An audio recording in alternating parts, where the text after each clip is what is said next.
They told him he was going to live with her, not that she asked for him, not that she wanted him, but blood ties are binding on paper, even if they snap under silence. Please like and subscribe to this channel. 17-year-old Malik Rayner didn't say much during the ride. He sat in the back seat of his uncle's faded black Honda Civic, his duffel bag clutched tightly like it might fall apart if he let go. The leather was frayed and scratched, like it had seen things it wasn't supposed to.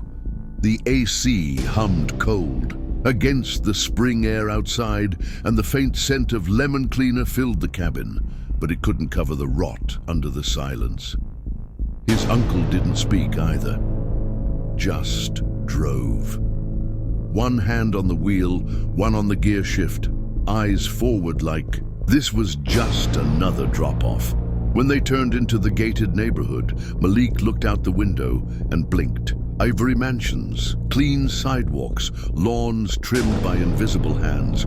It didn't look like somewhere people lived. It looked like somewhere people escaped from. "She's expecting you," his uncle said finally, pulling into the driveway. Then he put the car in park, got out and retrieved the duffel. That was it. No hug, no handshake, no good luck. Just the sound of tires reversing and disappearing down the road. The front door opened before Malik could knock. She stood there. Clara Dawn, mid-60s, silver-gray bob, no makeup, no smile, no words, just a nod. "You'll have the upstairs, guest room. First door on the right," she said, her voice clipped like a sentence carved in stone. He stepped inside. The house was pristine, like a museum designed for people who didn't live real lives. White marble floors, a glass staircase, beige furniture arranged so carefully it felt illegal to sit down. There were no family pictures on the wall, not even one. "Shoes off at the door," she said, already walking away. Malik obeyed. He wanted to ask her how long she planned to keep him here. If she knew he didn't ask to come. If she even remembered that his father, her brother, was now in the ground. But he said nothing, and she said nothing back. Over the next several weeks, Malik learned the rules of the Dawn house. They weren't written down, but they were felt. Like the way Clara moved like a ghost, present but unreachable, the way her footsteps never echoed, the way her eyes avoided his face. Dinner was at 7 p.m. sharp. Always 2 plates, never at the same table. She'd eat in the sunroom, overlooking her manicured garden. He'd eat at the breakfast bar in the kitchen, facing a blank wall. The meals were quiet, the spaces between them quieter. She never asked about school, never asked about his father, never called him Malik, let alone son. One night, he tried to hang a framed photo of him and his dad, taken on their last fishing trip before everything went dark. Lake Durham, fog rising from the water like a whispered goodbye. He put it on his nightstand. The next morning, it was gone. He found it in the drawer of the spare bathroom, under a stack of white hand towels. No note, no explanation. When he brought it back to his room, Clara appeared in the doorway. "Let's keep things simple," she said, then walked away. Malik tried. He did. He vacuumed the guest rooms she never entered, repaired the loose hinge on a cabinet in the laundry room, mowed the lawn, even though there was a landscaping service already doing it. One Sunday morning, he got up early and cooked banana pancakes, just like his dad used to, with cinnamon and walnuts, the kind that made the whole house smell like something warm still lived inside. She came downstairs, took one look at the plate, and scraped the entire batch into the trash. "I prefer plain," she said, then made tea and retreated upstairs. He didn't say anything. On her birthday, he left a box on the counter, a silk scarf, emerald green, her favorite color according to his father. No card, just the ribbon. By nightfall, the box was gone. So was any acknowledgement of it ever existing. The holidays came and went like strangers at a bus stop. Easter passed with no decorations. Thanksgiving was a catered meal from a gourmet service, which she ate in her study with the door closed. Christmas. hurt the most. Malik saved up from tutoring and working at the school library to buy a small tree. He dragged it home himself, decorated it with dusty ornaments he found in a forgotten storage bin in the garage. He even set up a string of lights around the fireplace, hoping maybe, just maybe, this year would be different. The next morning, it was gone. Tree discarded. Lights coiled neatly. A single post-it note left on the counter. Let's not pretend. He didn't cry. Not then. He just returned to his room and opened the only gift he had, a book he'd ordered for himself. Kindness is a quiet flame. He read it twice that day. Clara's relatives weren't much better. When they visited, they filled the house with noise and wine and laughter that didn't reach him. Her sister Judith once leaned in and whispered with a forced smile, "Do you prefer African American or urban?" Her nephew, Brandon, 17, polo shirt, smugness, called him the charity kid. When he thought Malik wasn't within earshot, Clara said nothing, didn't defend him, didn't even flinch, just kept sipping her Pinot Grigio and talking about her begonias. Malik adjusted. He wore his silence like armor. He kept his grades up, honors classes, AP coursework, joined debate, volunteered at the community library, tutored struggling ninth graders, and took extra shifts in the school tech lab. He was respectful, on time, polished. But no matter how hard he worked, how kind he was, how invisible he tried to be, he was always too much for a house that wanted nothing. He taped his honor roll certificates to the inside of his closet door, because the last time he taped one to the bedroom door, it disappeared by morning, folded neatly, hidden away like every part of him. The summer before college, Malik got the letter, full ride, tuition, room, board, everything covered. He told Clara, over dinner, his voice calm but proud. "I leave for Cambridge in August. Political science." She nodded once, never looked up from her salad. "That's good." That was it. "No, I'm proud of you." "No, you've earned this." Not even a smile, just the scrape of her fork on porcelain. Still, Malik hugged her before he left the next morning. She didn't hug back, but she didn't pull away either. That was something, a small mercy, a crack in the ice. At Cambridge, Malik bloomed. He met people who didn't see him as a burden or a guest or an obligation, professors who praised his work, friends who called him brilliant instead of quiet, mentors who told him he had a future worth fighting for. Still, he wrote Clara letters, not texts, not emails, letters, longhand, folded, stamped, thoughtful. He sent pictures of campus, updates, from his internships, articles she might like. When Thanksgiving rolled around, he mailed a card asking if she'd like company. She replied with one sentence, "Enjoy your break." "I'll be traveling." At Christmas, he returned home to find the house locked. A neighbor said she'd gone on a cruise. She hadn't told him. The tree he brought last time? Gone. The room? Still sterile, still untouched. He sat alone in the cold living room, sipping cocoa that didn't taste like anything, but the worst came later. Spring break of his junior year, he hadn't planned to visit. Something pulled him there, a gut feeling, a whisper from the past. He entered through the garage, moving quietly. The house smelled faintly of bleach and lemon oil. Then he heard voices, muffled, heated, coming from the den. He stood outside the doorway hidden behind the wall. It was Clara and Judith. "Why do you treat him like that?" Judith was saying. Her tone was sharp, frustrated. "He's a good kid, Clara. Any woman would be lucky." Clara's voice, when it came, was colder than winter stone. "He's not my kid," she snapped. "He's what my brother left behind." Then silence, not the kind that waits for more words, the kind that swallows them whole. Malik backed away, heart pounding, breath tight. He walked to the kitchen, hands trembling. Cooked dinner, roasted chicken, rosemary potatoes, exactly the way his father used to make it. He left a plate on the table, went to his room. In the morning the plate was clean, but there was no note. No thank you, no acknowledgement that he'd ever been there. Time didn't move in Clara Dawn's house. It crawled, it nested in the corners, lingered in the hallways, sank into the floors like water left too long on polished wood. Malik moved on. He graduated magna cum laude, his name etched into a plaque on the university wall.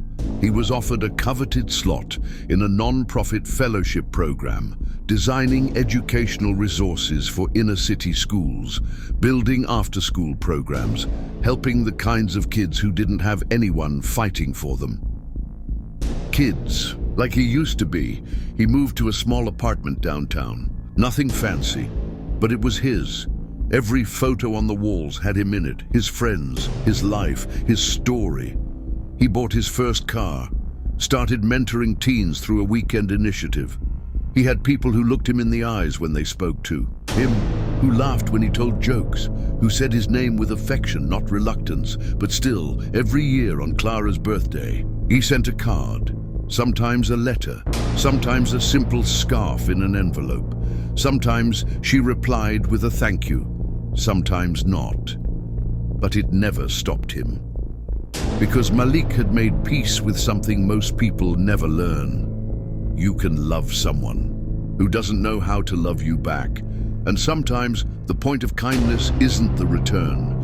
It's the refusal to become unkind in its absence. Clara grew older, not gracefully, not tragically, just quietly. The sharp lines of her face softened. The silver in her hair no longer gleamed, it dulled. She wore sweaters now instead of pressed blouses, slippers instead of heels. She no longer ironed her bed sheets, no longer opened the curtains before sunrise, no longer brushed her hair with the same precision. She no longer saw herself in the mirror, and sometimes, when she passed it, she didn't look at all. 3 winters after Malik graduated, Clara's sister Judith passed away, a stroke. Sudden, silent. Clara didn't cry at the funeral, but afterward, she didn't go back to book club, didn't return the church group's calls, didn't step foot into the garden she once obsessed over. The people who came and went from her life slowly stopped coming. Neighbors moved. Friends became names on outdated address books.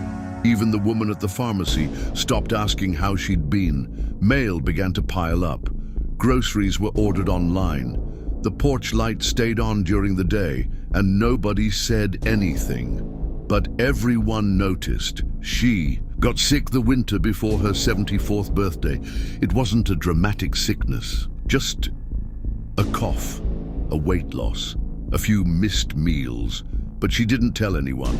Not the doctor, not the neighbors, not even the emergency contact line in her medical files, because Clara Dawn didn't believe anyone would come. She spent her final days curled in bed, blankets pulled to her chin, television flickering from a rerun of a home improvement show no one had watched since 2008. The tea beside her bed went cold. The heater buzzed quietly in the vents. And one morning, she didn't wake up. It was the mailman who noticed. 3 days of letters untouched in the box, a scarf-wrapped package left out in the rain, the smell of stillness. When the paramedics entered, they found her exactly as she'd been, neat, folded, quiet, no signs of panic, no cries for help, just a house that had finally surrendered to silence. No emergency contact, no recent calls on her landline, no trace of visitors in months. The only thing they found, tucked in a drawer next to an unopened bottle of vitamins, was a stack of birthday cards. All from the same person, same handwriting, same return address, Malik Rayner. Her funeral was small, held in the back room of a modest chapel. No special arrangements, no slideshow, no eulogies, no framed photographs. Just her name engraved on a plaque. Clara Evangeline Dawn, 1949-2023. A quiet life only 7 people showed. 2 neighbors who came out of obligation. A delivery driver who dropped off her prescriptions. A woman from the library who remembered. Clara used to donate, and 3 cemetery staff in black suits, eyes down, hands folded. The pastor read a standard script from a binder. When it ended, one of the cemetery workers asked quietly, "Should we wait for anyone else?" The pastor shook his head. "There's no one left." And with that, the casket was lowered into the ground. No thunder, no final words, just a slow, cold sigh from the earth. But they were wrong. She wasn't alone, because across town, Malik stood in his kitchen boiling water for tea when he got the call. It was the funeral home. They found his name in her file, not as family, but as a previous occupant of residence. That was the only connection. But when they asked if he wanted to know about the service, his answer was simple: "I'll be there." He arrived the next morning, charcoal coat, quiet eyes, a man grown into grace the hard way. He stood outside the closed chapel doors and didn't go in.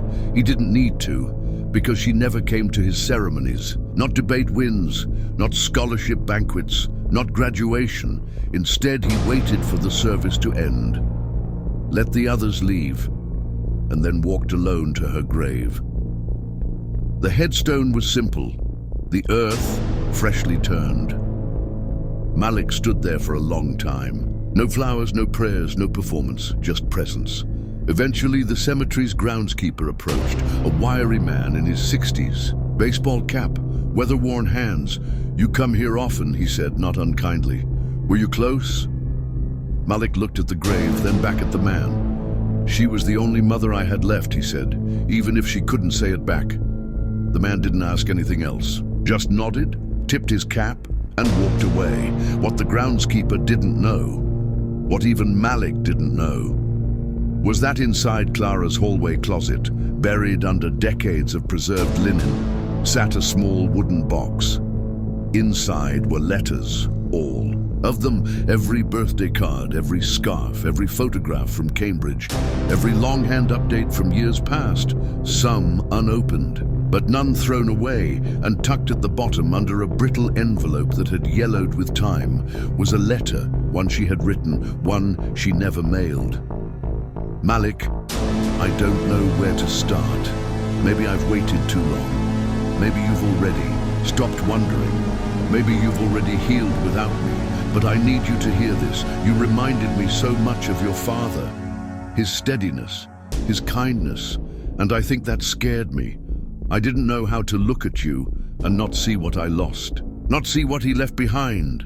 I couldn't separate my grief from your presence, and that wasn't your fault. It was mine. I was angry that he left, and I punished you for it without realizing. You were a child. You were hope. You were the gift I refused to open, and I'm sorry. I'm sorry for the meals you ate alone, the birthdays I never acknowledged, the love I withheld out of fear I didn't know how to name. You weren't a burden. You weren't a reminder. You were a son, even if I never had the courage to say it. Forgive me, with all the love I never showed." Clara, but Malik never read the letter. He never found the box. The house was cleaned out by a local real estate service. The box was left in a donation pile, eventually thrown away, but that didn't matter, because somehow he already knew. The seasons came back slowly after Clara Dawn's funeral. Fall rolled in with its brittle edges and amber skies. The kind of wind that whispered, "Something has ended here." The neighborhood barely noticed she was gone. The porch was swept, the garden overgrown. The "for sale" sign stood crooked for weeks until someone replaced it with a cleaner one. Inside, the home was hollowed out by strangers, an estate company sent to sort the unsorted, to file the forgotten. They moved through rooms, like archaeologists of grief, linen closets, kitchen drawers, faded receipts, brittle notepads, unopened mail, everything packaged, labeled or tossed. It was a young woman named Dana, one of the junior staffers, who found the wooden box. She wasn't supposed to look inside, but something made her pause. It was old, smooth, mahogany, no lock, just a sliding. top that gave with a soft creak. Inside, envelopes over a dozen, some still sealed, some gently worn, every one of them addressed in careful cursive to Clara from Malik. There were photos, scholarship letters, printed emails, even a copy of his graduation speech clipped from a university newspaper. Dana lingered. She wasn't sentimental, but something in that box pulled her into stillness.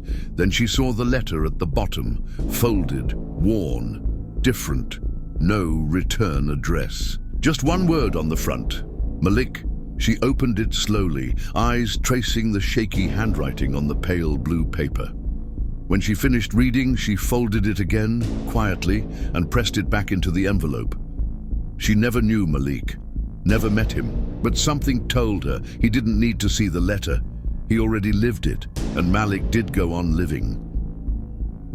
Years passed. He became the director of a mentorship non-profit, started a scholarship in his father's name, bought a modest home in a quiet part of town where neighbors said hello and meant it. He never married, never explained why, but he smiled often, spoke gently, and in every room people leaned in just a little closer when he talked. He never mentioned Clara, not in meetings, not in interviews, not even to the teens he mentored who asked, "Do you have a mum?" He would smile and say, "I had someone once." But every year, without fail, he returned to the cemetery, same day, same time, October 7th, Clara's birthday. The groundskeeper, Carl, had retired by then, but the new staff recognized the routine. A car would pull up around noon, always the same dark gray Lexus. Malik would step out, coat pressed, collar turned, bouquet in hand. He never brought company, never asked for help. Just walked past the other graves, past the stone angels with chipped wings, to the one marked Clara Evangeline Dawn, a quiet life. He would kneel, clear any debris, set the flowers just so, in spring daffodils, in summer lilies, in winter a pine branch wrapped in silver ribbon. But on her birthday, always one thing, a single white rose. He never spoke much while he was there.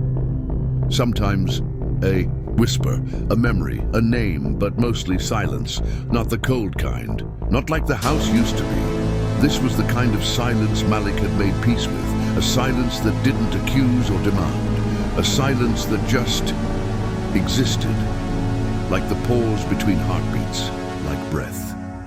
One year, it rained. Not hard, but steady. A soft drizzle, the kind that made grass shine and stone look slick. Malik stood by the grave, soaked to the shoulders, but unmoved.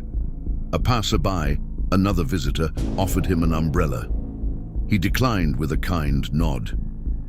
"It's all right," he said. She hated umbrellas. The visitor smiled, confused, and left. Malik remained, holding the rose like it was more than a flower, like it was a memory in bloom. There was something Malik never told anyone. The final time he spoke to Clara, she didn't speak back. It was a spring afternoon, 2 years before her death. He had stopped by unexpectedly, worried she wasn't answering her phone. She was in her chair, dozing, pale. The house smelled like dust and lavender. He sat across from her, watched her chest rise and fall, watched the flicker of her eyelids behind closed lashes. He almost didn't say anything, but then he did. "I forgive you." That was it. He left 5 minutes later.